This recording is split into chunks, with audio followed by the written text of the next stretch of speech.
아멘. 오늘 신명기 27장 1절에서 8절까지 말씀을 가지고 에발산에 제단을 쌓으라 라는 제목으로 여러분과 함께 은혜를 나누겠습니다. 우리가 결혼식을 하거나 또는 새해가 되거나 이렇게 덕담을 나누고 인사를 할 때 이런 말 잘 써요. 꽃길만 걸으세요. 이렇게. 그래서 다 꽃길 이렇게 사진도 보내줍니다. 그러면 얼마나 좋아요. 우리 평생에 장밋빛대로만 쫙 펼쳐지고 꽃길만 펼쳐진다면 그건 천국이죠. 결혼생활도 마찬가지예요. 결혼생활을 하면 이제 저 남자하고 살면 평생 행복할 것이다. 저 여자하고 살면 정말 이제 내 인생 피었다. 막 그렇게 시작하죠. 그런데 현실이 되면 어때요? 결혼 그 신혼의 유통기한 길어야 1년, 6개월 이 정도 되죠. 또 우리가 이 교회를 개척하면 옛날에 그런 말 했어요. 개척하면 예전에는 그 천막만 쳐놔도 이렇게 많이 부흥을 하고 빨리 자립을 하고 그랬거든요. 근데 지금은 복음에 대해서 많이 내성이 길러졌어요. 그래서 그런지 할렐루야 하고 개척을 시작하고 문을 열고 나갔더니 절벽이더라 그런 말이 있어요. 그런 얘기가 있다 이겁니다. 자, 그렇다면 우리 신앙생활은 어떨까요? 예수님 믿으면 복받고 행복하고 많은 은혜의 약속도 있어요. 그런데 우리의 삶의 현장은 어떻습니까? 교회와 가정과 직장, 내가 살아가는 바로 그 현장. 인간관계를 볼 것 같으면 참 그 인간 지랄 맞다. 또 환경을 볼 것 같으면 참 되는 일이 없고 척박하다. 왜 나는 왜 날마다 그러는가? 그런 생각을 하고 내 능력에 있어서 한계를 느끼고 포기하고 싶을 때, 그럴 때 솔직하게 있을 것입니다. 여러분들이 열심히 사시니까 그런 걸 모르겠지만 그렇게들 느껴요. 아시겠죠? 예. 자, 그런데 오늘 본문에 두 개의 산이 나오거든요. 하나는 에발산, 하나는 그리심산이에요. 오늘 에발산에 대해서만 얘기를 합니다. 그리심산은 무슨 산이냐면 세겜의 세겜 땅 남쪽에 있는 산인데 한 880m 정도 된대요. 높이가 해발. 근데 이 에발산은 북쪽에 있어요. 그러니까 요단을 건너서 이 세겜을 봤을 때 오른쪽에 북쪽이죠. 북쪽에 한 940m 정도 높은 산이 있어요. 근데 이 에발산은 아주 거기에서는 하나님께서 저주를 선포하라고 하셨어요. 그리고 바로 건너편 산인 그리심산에서는 이스라엘을 향해서 축복을 선포하라고 그랬어요. 놀랍지 않으세요? 자, 이렇게 저주를 선포한 산 그리고 축복을 선포한 산으로 유명합니다. 이 그리심산과 에발산이. 자, 우리 현실을 돌아보면 여러분은 그리심산에 있는 것 같아요? 에발산에 있는 것 같아요? 어찌 보면 이 세상 인생이 에발산에만 있는 것 같은 느낌이 들 거예요. 야, 왜 그렇게 저주만 많은가? 그렇게 되는 일 없고. 그런데 놀랍게도 은혜가 시작한 산은 어디일까요? 축복을 선포한 그리심산인 줄 알았더니 오히려 하나님의 관심과 은혜가 집중된 곳은 에발산입니다. 오늘 본문을 보면 그것을 여실히 정확하게 깊이 깨달을 수가 있을 것입니다. 그래서 이 에발산에서부터 저주가 충만한 것 같은 그 에발산에서부터 우리는 믿음의 사람이 되어서 자기를 이기고 환경을 이기고 흑암을 이기고 교회와 가정과 직장을 천국으로 일구 가는 그런 승리자가 되시기를 축원합니다. 그러려면은 이 세 가지 동사, 세 가지 단어를 꼭 마음에 새겨야 돼요. 첫째는 뭐냐면 선명한 복음을 신비, 다시 말해서 마음의 비석에 기록하라 이 말이에요. 기록하라는 말입니다. 우리 속담에 그런 말이 있어요. 원수는 물에 새기고 은혜는 돌에 기록한다. 그런 말이 참 좋은 말이죠. 원수는 물에다 새겨야 돼요. 흘려보내야 돼요. 그리고 은혜는 돌에다 새겨야 돼요. 오래 기억해야 됩니다. 근데 거꾸로 사는 사람도 있긴 있어요. 원수는 돌에다 새겨서 그냥 잊지 않고 10년 20년. 근데 은혜는 그냥 하루아침에 잊어버리고. 여러분 말고요, 그런 사람이 있다더라 이거예요.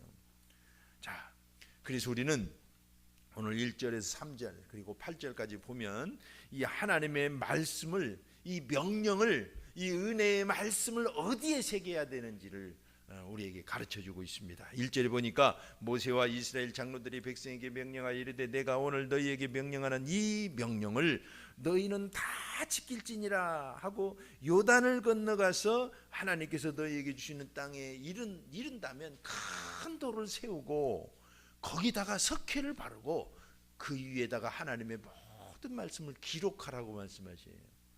그 돌은 그런데 어디다 세우냐면 에발산에다 세우라는 것입니다.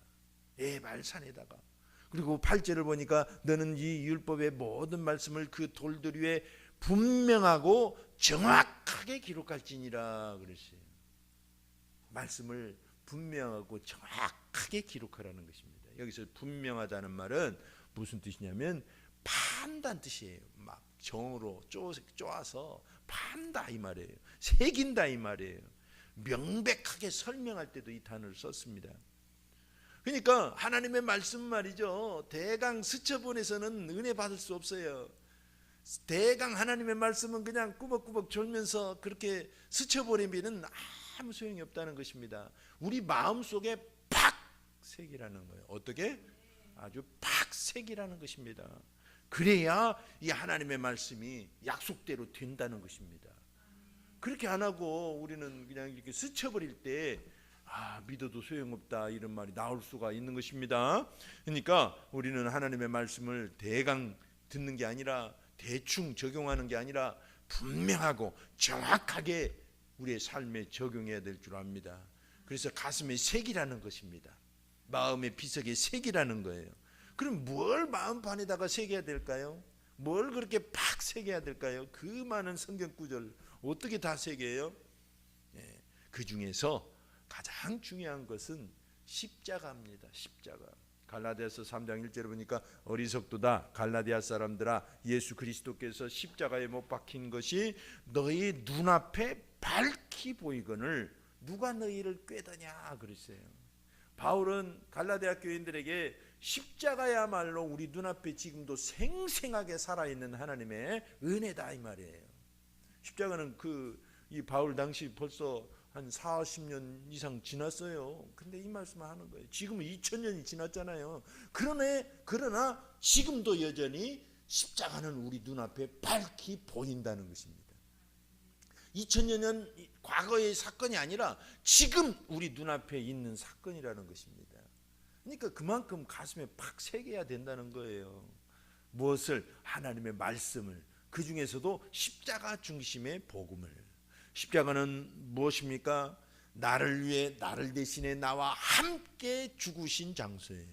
놀라워요. 이 세 가지 단어만 생각하면 이 십자가는 아주 깊이 있게 묵상할 수가 있습니다. 나를 위해 나를 대신해 또 나와 함께.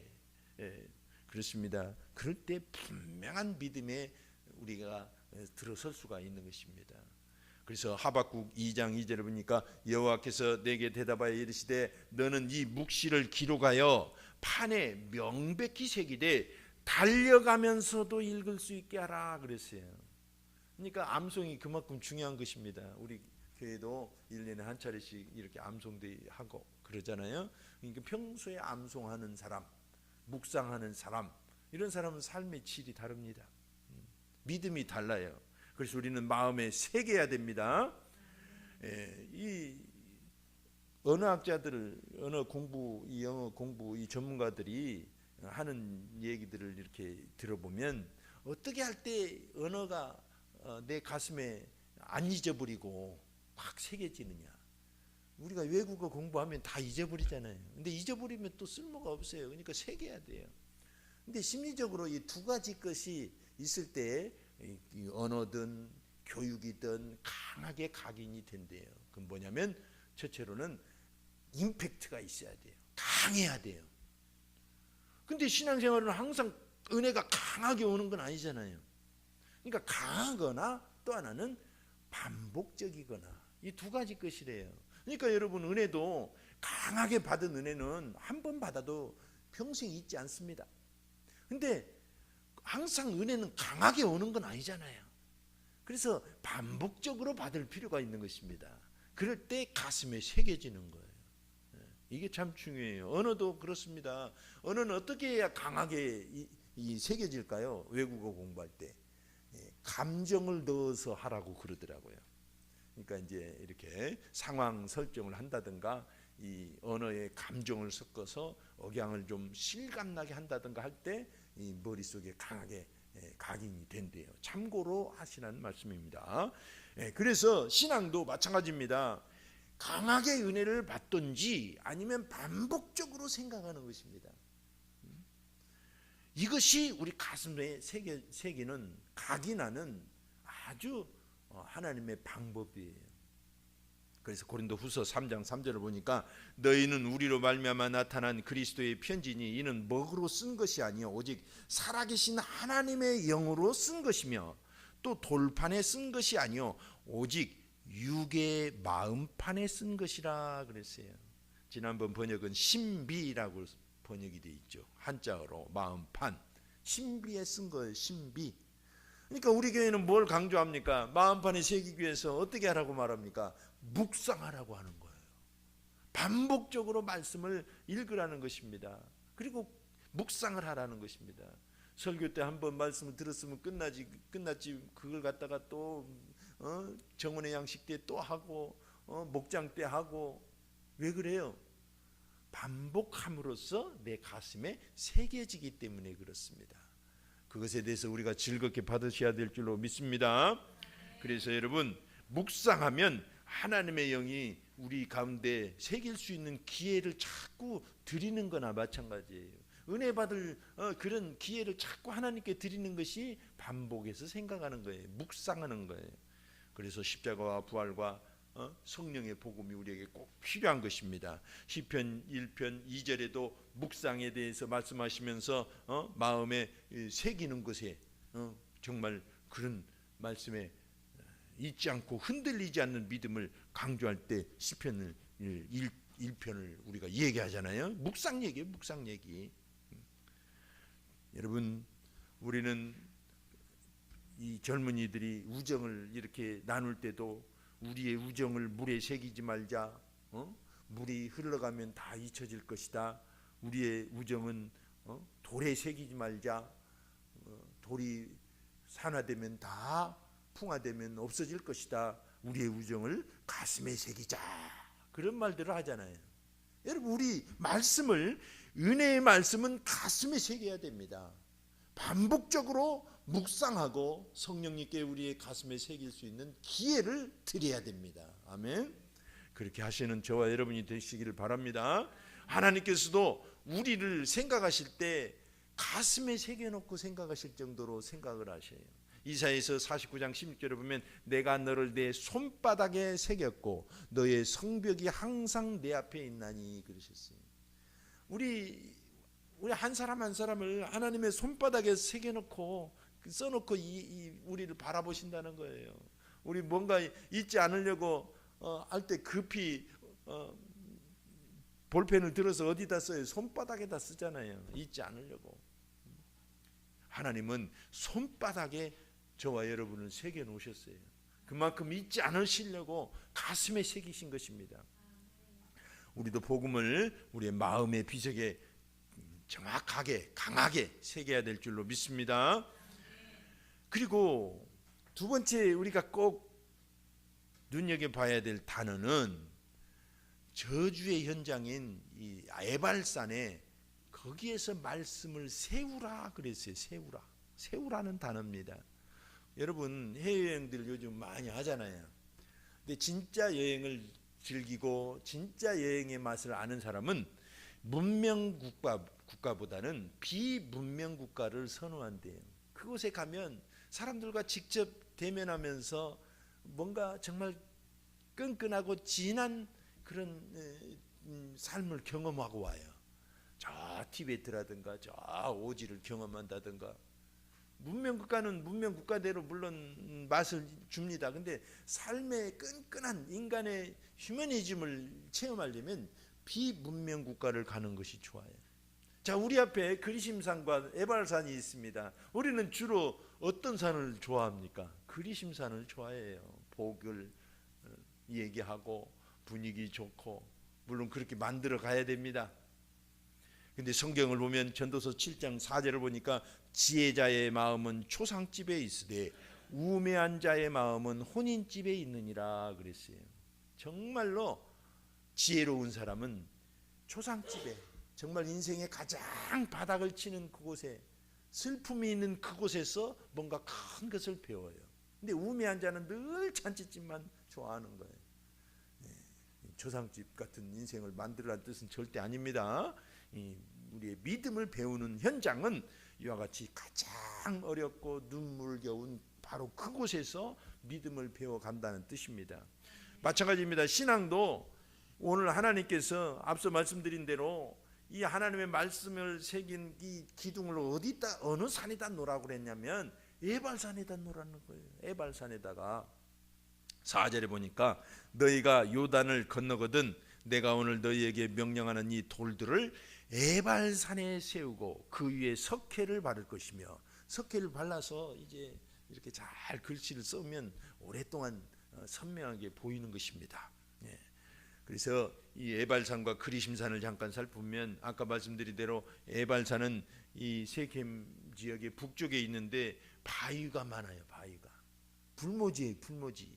근데 반대로 그리심산은 남쪽에 있는데 햇빛이 잘 든대요. 물이 풍성하대요. 그래서 숲이 우거져 있어요. 그래서 이곳을 축복의 상징으로 그렇게, 그래서 그곳에서 복을 선포하라고 이제 말씀하시잖아요. 근데 하나님께서는 그리심산에 말씀의 기둥을 세우라고 하신 게 아니라 어디다 세우라고 하세요? 에발산에다가 세우라고 하시는 거예요. 그렇습니다, 여러분. 우리가 말씀을 정말 붙들어야 되는 그 순간은 언제입니까? 고통의 현장, 갈등이 있는 가정, 정말 힘겨운 그 어떤 직장, 그것이 바로 나의 에발산이에요. 나의 에발산. 그곳에서 하나님의 말씀을 붙잡아야 되는 것입니다. 그곳에서는 막 정신없이 살죠. 보통은. 그러면 반대입니다. 반대. 정말 우리는 그 에발산과 같은 그런 삶의 현장에서 하나님의 말씀을 붙들고 높이 세워야 될 줄로 믿습니다. 예수님께서도 십자가를 어디에 세우셨습니까? 골고다에 세우셨어요. 골고다는 해골의 곳이란 뜻입니다. 해골의 곳. 그것은 결코 아름다운 곳이 아니에요. 사형장이에요. 사형장. 그곳에 십자가를 세우시고 그곳에서 매달리셔서 인류의 죄를 위해서 다 저주를 짊어지시고 죽으신 거예요. 그래서 로마서 5장 20절에 보니까 율법이 들어온 것은 범죄를 더하게 하려 함이라 그러나 죄가 더한 곳에 은혜가 더욱 넘쳤나니 그랬어요. 여러분, 가장 어려울 때, 가장 심란할 때, 가장 스트레스 받을 때, 그때 십자가를 적용하시고 말씀을 붙잡으시길 바랍니다. 그러면 승리할 수 있습니다. 우리 속담에도 효부는 집안이 어려울 때 나고 충신은 나라가 어려울 때 난다 그랬어요. 믿음도 마찬가지입니다. 우리의 신앙은 고난이 겹칠 때 증명이 되는 거예요. 그때 빛나는 거예요. 그때 내 믿음이 진짜인지 가짜인지도 판별이 나지만 그때 내 믿음이 성장하기도 하는 것입니다. 그래서 반석 위에 굳게 세우고 그런 거죠. 이제 올 여름에도 축대가 무너져서 많은 어려움을 겪었죠. 우리 나라 여기저기서. 근데 믿음도 마찬가지입니다. 어려울 때 이 든든한 믿음을 가진 사람들은 무너지지 않아요. 그래서 신앙의 실력은 언제 증명이 되느냐? 꽃길에서는 증명이 안 돼요. 다 웃고 즐겁고 행복하잖아요. 가시밭길에서 믿음이 증명되는 거예요. 그곳에서도 웃을 수 있고 그곳에서도 기쁨으로 하나님께 예배하고 말씀을 붙잡을 수 있다면 그 사람은 정말 믿음이 든든한 사람입니다. 할렐루야. 그래서 오늘 저주의 현장인 에발산에 하나님께서는 믿음의 돌을 세우라고 하시는 것입니다. 자, 세 번째로 우리가 또 이렇게 눈여겨봐야 될 단어, 동사는 뭘까요? 에발산에 다듬지 않은 제단을 쌓으라 그랬어요. 쌓으라. 이게 참 중요합니다. 예배 얘기가 계속 나오고 있는데, 여러분 예배, 여러분 집안일이 즐겁고 일이 잘 되고 분위기도 좋고 아무 지장이 없을 때는 예배 드리기가 수월하죠. 근데 반대로 집안이 어렵고 마음도 심란하고 기분도 꾸리꾸리하고 오늘 예배 드릴 생각도 없어, 아침에 그냥 대판 싸웠어, 예배 안 드리고 싶을 때가 있을 거예요. 저는 그런 적이 한 번도 없었는데 여러분들은 그런 일이 많을 거예요. 자, 그런데 여러분 진짜 예배를 드려야 될 때는 언제일까요? 내 코가 석자이고 정말 상황이 안 좋고 정말 내가 정말 에발산과 같은 그런 지경에 처해졌다 할 때 예배를 드리는 거예요. 혼자 드려도 좋고 주일날은 하나님께 나와서 간절히 예배를 드리고, 오늘 5절을 보니까 또 거기가 어디에? 에발산이에요. 에발산. 아까 말씀의 기둥을 세우라고 하신 그곳에, 거기에다가 내 하나님 여호와를 위하여 제단 곧 돌단을 쌓되 그러셨어요. 놀랍죠? 저주스러운 에발산. 근데 오히려 그곳이 바로 간절히 예배드려야 될 산인 것입니다. 할렐루야. 5절 하반절을 계속 읽어보면 그것에 쇠 연장을 대지 말지니라. 6절에 보니까 너는 다듬지 않은 돌로 네 하나님 여호와의 제단을 쌓고 그랬어요. 쇠 연장 대지 말래요. 다듬지 않은 돌 쓰지 말래요. 자연석을 쓰라는 것입니다. 놀랍죠? 이것은 무슨 말씀일까요? 예배에는 인간의 기술이나 어떤 화려한 조각이나 인적인 노력이나 인간의 사상이나 내 의의나 내 공로나 내 어떤 막 프로그램이나 그런 걸 잔뜩 만들지 말라는 거예요. 그러니까 개신교는 교회 예배당이 비교적 굉장히 단순하죠. 다른 종교들 보세요. 저 캐톨릭도 보세요. 그냥 휘황찬란합니다. 그것이 그들의 신앙이에요. 근데 우리는 성경을 따라서 그렇게 하나님 앞에 나올 때 인위적인 것을 그렇게 강조하지 않는 것입니다. 일부러 그러는 거예요. 그래서 여러분, 우리가 하나님께 나아갈 때, 예배할 때 내 의와 인간의 어떤 기교가 섞이기 시작하면 복음은 변질되기 시작해요. 그리고 우리 하나님께 나올 때 어떤 사람들 기도시키면 그런 말을 하죠. 기도하세요. 말재주가 없어서 못한다고. 여러분 일리는 있습니다. 그런데 이 고민을 수가성 여인도 했어요. 수가성 여인을 만났는데 그 예수님께서 말씀을 주고받다가 대뜸 예배 얘기를 하는 거예요. 수가성 여인이. 그러니까 예배에 대해서 항상 불만이 있었던 것입니다. 유대인들은 예루살렘에서 드리는데 자기들은 혼혈족이라고 예루살렘 오지도 못하게 하고 사마리아 산에서 드리고 있었어요. 그러다가 이제 이 예수님을 만나가지고 이 문제를 좀 해결하고 싶은 거예요. 야, 우리 예배 드리는 게 넉넉지도 않고 정말 항상 마음에 답답하다고, 뭔가 정말 이들에게는 자격도 없을 뿐만 아니라 뭔가 정말 제대로 예배를 드리려면 뭐 인간의 큰 정성과 노력이 필요한 줄로 그렇게 생각할 수 있었던 것 같아요. 그때 예수님 뭐라고 말씀하십니까? 예배하는 자가 영과 진리로 예배할지니라 그러셔요. 지난번 번역은 신령과 진정으로 그렇게 했는데, 영과 진리, 이번 번역이 더 원어에 가깝습니다. 성령으로 진리로 예배하는 곳에 하나님이 함께 하신다는 것입니다. 말재주가 부족해도 좀 더듬거려도, 저도 상당히 설교할 때 좀 더듬거리죠. 그렇지만 말씀을 전하려고 애를 쓰고 있습니다. 여러분 이와 같이 좀 우리가 하나님께 나아갈 때 투박하더라도 하나님이 만드신 그대로 하나님께 나아가서 제 예배를 드리는 것입니다. 6절 하반절에 보니까 그 위에 네 하나님 여호와께 번제를 드리며, 7절에 또 화목제를 드리고 거기에서 먹으며 네 하나님 여호와 앞에서 즐거워하라 그랬어요.